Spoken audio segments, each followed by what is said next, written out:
Hi everyone, my name is Gian. Welcome to the Feeling United interviews. I'm here with Velvet Ryder, and we're super excited to learn more about them. First, I'd like to start off by acknowledging that we're on the traditional, ancestral, and unceded territories of the Musqueam, Squamish, and Tsleil-Waututh peoples. We acknowledge the ongoing history and practice of colonization and displacement impacting Indigenous communities, and we are committed to working in solidarity with Indigenous peoples and giving space to Indigenous voices within the drag community as well as beyond. And so, first question here, Velvet, could you please introduce yourself, maybe your name, drag name, pronouns, and anything else you'd like to share? My drag name is Velvet Ryder. I go by he, him in drag.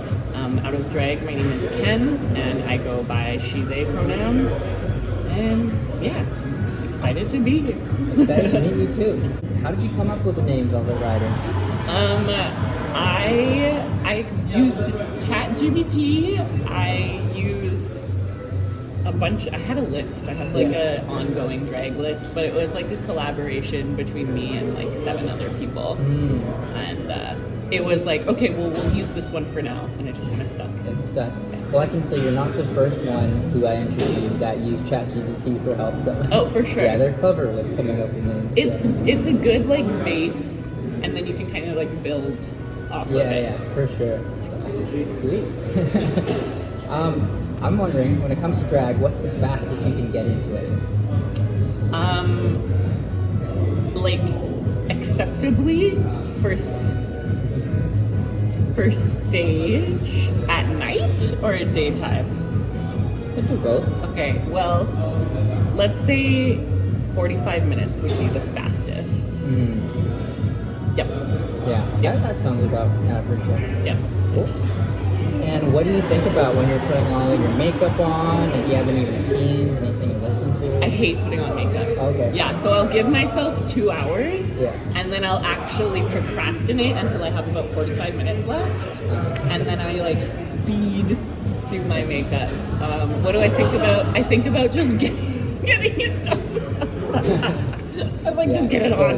Get it over with. And then when you perform, who do you love lip syncing to? I love listening to R&B songs. Yeah, like any like black soul artists. Or honestly, there are quite a few white artists that have really like soulful like songs. But yeah, I love R&B and hip hop. I love performing to those. That's awesome. Yeah, I love soul. I think that's my favorite genre personally. Yeah. What's your favorite film? 300. I love 300. I love that movie. It's Yeah. so good. It's like my comfort movie. Yeah. I just put it on the background, like when I'm doing anything, rhinestoning. Yeah. Oh, wow. I know every word. This is Sparta.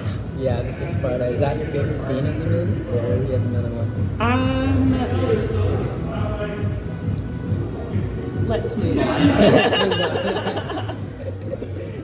It's a good movie. Yeah. What's your comfort food?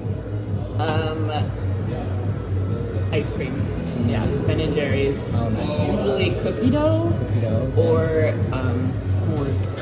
Nice. Do you like ice cream from DQ, Dairy Queen? Oh yeah, if I'm getting DQ, it'll be like a chocolate dipped or a blizzard, but very specific ingredients. Nice. They're actually doing $1 blizzards until I think tomorrow, so you should check it out. What's 3 things you could not live without? Holy moly. Marijuana? Am I allowed to say that? No, I can't live without it either. Marijuana.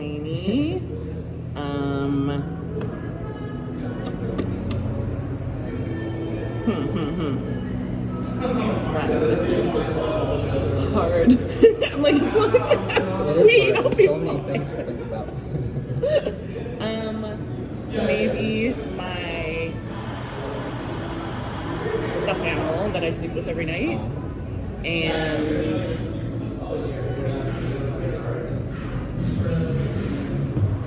can't live without coffee. That sounds so like, you know. Well, I don't drink much coffee, so I'm like pretty jittery right now. All right, so talking more about your drag experience, what is your number one favorite thing about drag?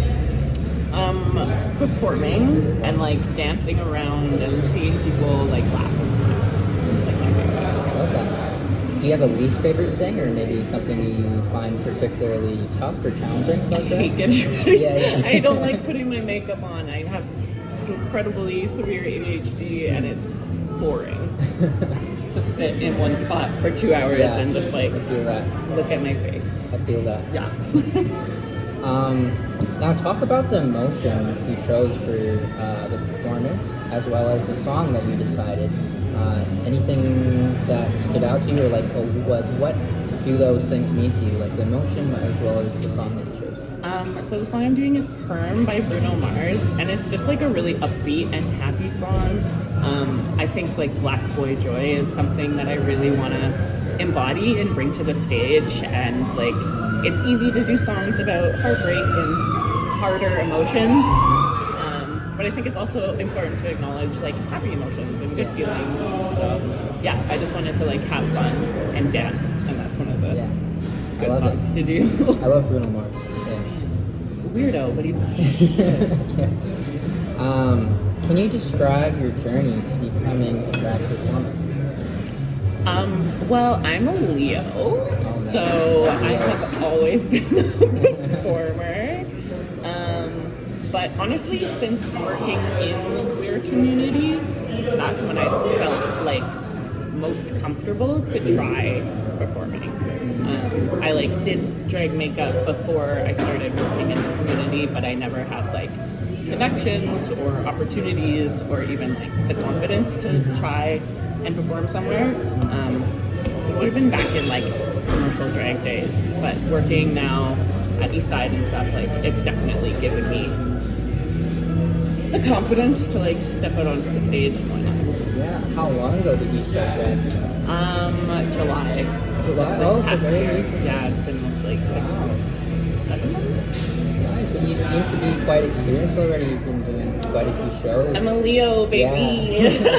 That's awesome. I love it. Just get into it. Yeah, I was lucky enough to be surrounded by like incredibly talented drag performers, and so jumping into drag, I kind of had this standard for myself that I was like, oh, I perform with Conti and Jasmine and Cora and PM and all these performers that are like high standard performers, and so I'm like, if I'm gonna be performing in the same spaces as those people, I want to be up to that standard. I love that. Yeah. Oh, that's so cool. Any challenges you faced along the way in your drag journey? Definitely being a drag king. I'm noticing that there's not as many bookings that are looking for us, as well as being a person of color, like a black person and a black drag king. It's nice to get booked, but you want to make sure that you're not getting booked because you're a black drag king. Yeah. Like, I want to be getting booked because I'm a good performer and because I deserve to be there. Yeah. But it's also frustrating, you know? So that has been an interesting thing to navigate in the drag world. But that being said, I do have a lot of opportunity. I'm very grateful. Leo energy. Yeah. I know for a lot of drag performers, receiving family support means a lot to them, but sometimes they don't receive support from their family. I wonder what it's been like for you and your family. I'm very lucky and blessed. My family is super supportive. They have always been like, we don't care what you do, who you do, as long as you're happy. So that's been pretty cool. I've always been quite independent, so they're not really like around and involved. But like my mom follows my Instagram and she loves it. You know, my dad doesn't want to see my ass out on stage, which is so valid. So he's like, great. But yeah. Yeah. Nice. That's so awesome that Yeah. you have your family to support you. And That's I'm really great. lucky and blessed to have like my real family and then also Your chosen. drag family. Yeah. I love it. And for a lot of performers, mental health and doing drag are very closely linked. I wonder what you have to say about that for yourself. Like, what is that link like for you? How has your mental health been impacted since starting drag? I will say it's been good because it's been nice to be able to like express myself on stage and perform. But it's also on the opposite side of that been pretty stressful, like especially with February and like having to organize shows and then buy costumes and needing to know where the money is coming from to buy those costumes and organizing what show you're going to go to when, and that has been a little bit stressful, and it's definitely put me into some anxiety spirals, but then I get to get on stage and dance it all away. I love that. Well, it is, I guess, a good problem to have that you're trying to think about so many shows that you got into, and that's a silver lining. Yeah, to it. it's one of those like, it's good. But it is still quite stressful for sure. It can be. I don't want to complain because I'm doing something that I love, but I think there's always like, the grass is always greener, you know? Exactly. Yeah. All right. So my next question is about social justice, and I know in the drag community, social justice is very important. And I'm wondering how you use your drag to advocate for social justice issues or anything that you deeply care about. I definitely have. How do I respond to this question? Honestly, being a performer of color just is our kind of like our social justice, like showing up and taking up space and being on stage and being like, look at me and respect me. For me, that has been like a great reclamation, as well as like making sure that land acknowledgements are done and that like we're acknowledging the ongoing struggles and conflicts all around the world, not just like in our community or in our country. Yeah, I would like to see more activism in drag. Safely. Yes. Safely. Yeah. Thank you. What is your most memorable experience or performance in drag? I think it's gonna be my first performance ever at Magic Dykes, July 28th. I did the Thong Song by Cisco, and yeah, it was great. It was a good one. So that was my first. in July. That was your first. One of your first ones. It would have been the first. Oh, would have been. Yeah. Oh, I see. Yeah, it was a good one. I'm like, is that the best? Yeah. Well, okay. I opened for Evie Oddly, and that was very, very cool.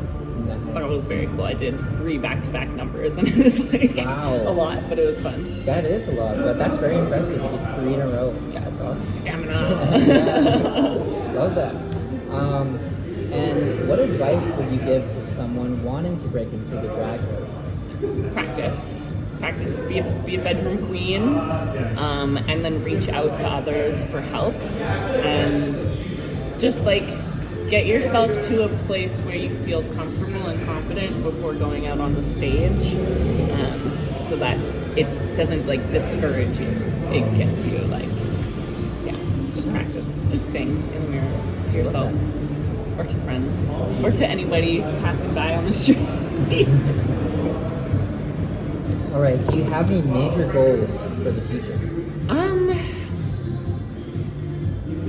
I would like to be booked for a major event with a bunch of like really popular queens. Like it's just drag came along a couple weeks ago, and like tons of queens, and Genesis got booked, and I was like, oh my god, yes, like a king, that's amazing.